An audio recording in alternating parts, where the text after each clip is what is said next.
Now, Dana originally started out, now this is Dana's page today, and it's changing all the time. And her URL was Globetrotting Dana. Now, it didn't start out that way.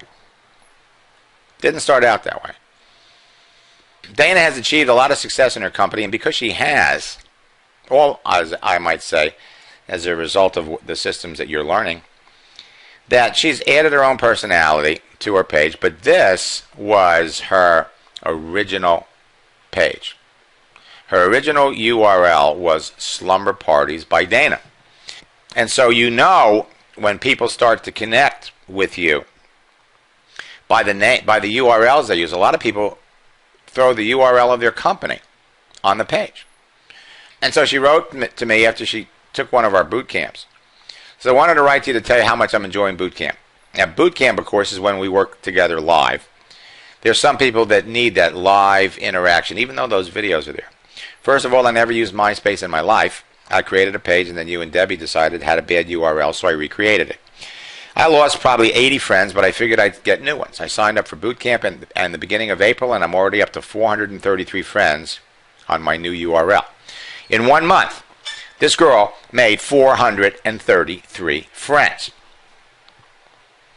I get people who write to me and they say, Max, it's been 2 weeks already and I haven't signed anybody up in my business. How many friends do you have? 35. We see examples. David, first week, 25 friends, 1 sign up. John, 177 friends, his first week, 6 sign-ups. Everybody's different. But every day, and this is the key, I get no less than 8 to 10 emails in my MySpace inbox from people inquiring about my business. It is crazy, crazy like a fox. Inquiring about my business. This is crazy. The bulletins you have as posts really are the key. The bulletins keep you in daily contact with people. You can't just because you're somebody's friend, you're not forgettable. If you're sending stuff out. In the beginning, I was picking and choosing what I would do with your information. I wasn't diligent in posting the bulletins. As soon as I got into the habit of every day doing it is when the explosion hit. I change my status every day and do it word for word, like you said. Again, that's working beautifully. I've already had 3 different women give me their telephone information to contact them about my slumber party business, and I have tons more that I am in the process of sharing my information with. This next one is really what I'm proudest of the most. I used your scripts, the questions, and in April, and I ended up signing up 26 new women as new slumber party business owners. They were not through MySpace, but I attribute my recruiting spurt from listening to your hot recruiting tips day in and day out. I even listened to every old Ask Max that I missed. Hearing your information over and over again never gets stale, and it charges my batteries on a daily basis. Now, one of the biggest problems network marketers have is keeping their people motivated, keeping their people fired up about the business, and motivating a big group of people it's almost a full-time job. And so you run into network marketing leaders who have large organizations who are, the income's there. And so now they're thinking about, well, what can I do to motivate? What can I do to get my team going? And the best thing that you can do to make it easier on yourself is to plug them into systems. Don't try to do this all, yourself. The whole idea is delegate. Stay in touch. Love everybody. Work with the workers and plug people in the systems. Do you really want to find yourself in your mailbox, email conversations from your team? Well, what did I do right? What did I do wrong? You don't have time for that. And so she wrote, here's what I had in my inbox this morning. Here it is. This starts here. I noticed that you help women start their own business working part-time. I'm a little curious. What company do you work for? Well, she writes back, I have an internet business that allows me to stay home with my kids and travel anywhere I want. What do you do? I left my full-time job over a year ago to pursue different career options. Now I'm a full-time student and a mom. Have you ever done anything with network marketing? No, I can't say that I haven't. every day in your box. Okay, so she says, what do you think about adding your competition to your friends list? You want them so you can bring them over with your teams. And the answer to that is simply, you got to be selective. You got to look at the agenda of the person. If their Facebook or MySpace page is just a blatant commercial for the business, there's nothing personal about them, you don't want those people as friends. If there's part business, part personal, absolutely.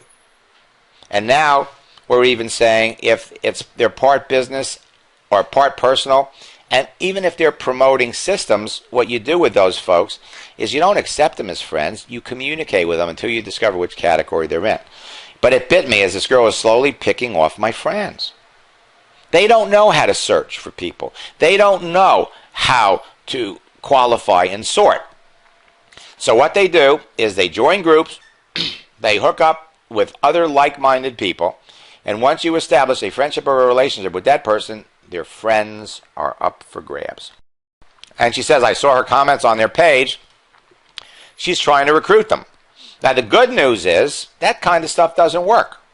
And your friends end up deleting them. What you have to be careful about is sometimes you can be on the receiving end of their actions. In other words, if let's say you added an aggressive networker to your list, and she started going through and picking out all of the school principals. Let's say you got 30 school principals on your list. And now she starts hitting all of them. And when they go to look at their page, they see, well, she's a friend, and our mutual friends are you. Not only did they delete her, but sometimes they delete you. And there have been instances where people have spoken up on our live sessions and said, Max, I went to sleep last night, and I had 200 friends, and I woke up in the morning, and I had 150. What happened? Well, one of your friends was at work.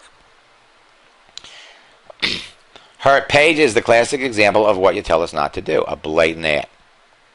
And she writes, well, is there a point when you have too many friends? And how many would you suggest as your maximum? And frankly, MySpace and Facebook both, they limit you to 5,000. But the problem is, as your pages, the number of friends grow on these social networks, you start to lose features. It's a real pain when you hit 5,000 friends on MySpace. They make it really hard on you. Just wanted everybody to know. You can't see birthdays. You can't search for friends easily, and no bulletins. You can't see when they're online. So having that 5,000 number of friends doesn't hurt you more than it helps you. Okay, and she wrote to me in November. She says, I think your trainings are incredible. I really some great news. I won't find out until the 15th. People are nuts not to listen, but let you know, MySpace is a gold mine. And even though Facebook has grown and expanded, and it's fabulous. It's the number one place. So I wanted her to know what happened, and she came back and she told me I was trying for free gas for slumber parties for being their top recruiter, but they won't announce it. And she got it. And she was the number one salesperson in her company for the year, and she got a new car. She's gotten 4 cars from them. And she was on the class, and we brought up a page, and I said, look, this woman is all about sex.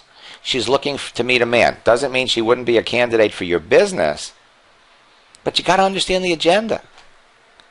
You know, people only have so much time to spend online. If they're going online because they want to hook up with a member of the opposite sex, they don't have time for you.